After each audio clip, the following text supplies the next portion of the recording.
His next, as Curry got the step on Durant and scores. Crowd wanted a foul on Adams. He's a guy that I've always thought the world of in terms of not just his ability to kind of see the game, from a number standpoint, but to actually see the game. This guy's got a basketball mind. Worked very closely with Coach Carl in Denver. Worked with both sides, the coaching staff and the front office. I think did a phenomenal job at a time when people really weren't doing it as much as they are now. So I couldn't think of a better person to be part of this thing. But to me, it's almost like a player acquisition. I feel like that about team, in some ways. So, really happy about that. And he's also going to have a personnel title as well. It's more than just analytics. We work with the phones, and a big part of this team in terms of brokering deals.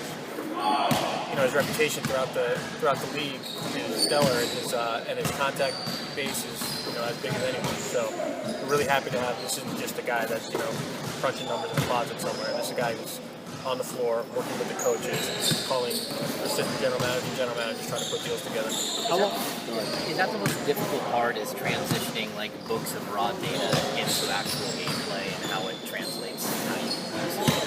I'll let him answer.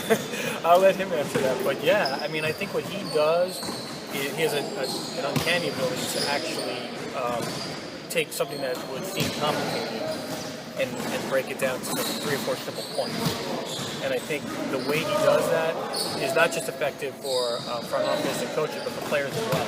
So, I look forward to introducing to our guys, and hopefully some of those guys start using him, in a way that he can be used for them as well. So,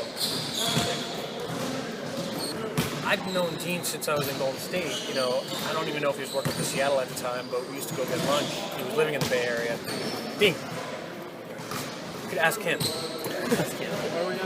This is Dean Oliver. They ask how you translate the books of data to make a guy like me understand it. I have a lot of years of translating words into numbers and back. And Pete was one of the first people I did that with, about 10 years ago. Back when he was in Golden State and I was living in the Bay Area, and I was just trying to get in.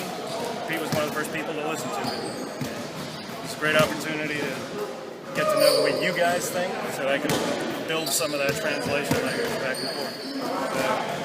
Since then, obviously, I've been a lot of different places. I was working with people in Denver, working with people in Seattle, working with the coaching staff, understanding how they think and what that means for numbers. It's a useful process. It's a hard one, but that's why a lot of years doing this. Do you find that more players are starting to pay attention to that than they used to? It's still something I don't know that players fully grasp. Certainly they're taking it up. I don't know if it's necessarily should be their end game or anything either. You grow up around coaching, and ultimately you got to communicate good ideas to players, and hopefully those good ideas come from a variety of different ways, not just any sort of analytical, mathematical approach, and get communicated. There's plenty of coaches and players who've learned the right things. They don't need an analytical approach in order to do things the right way. But there's more and more information. If you've got players who want to know more about the details, you hear about the players who want that. Shane Battier, who recently retired, he wanted every detail he could get. And we want to be able to help those guys, without a doubt.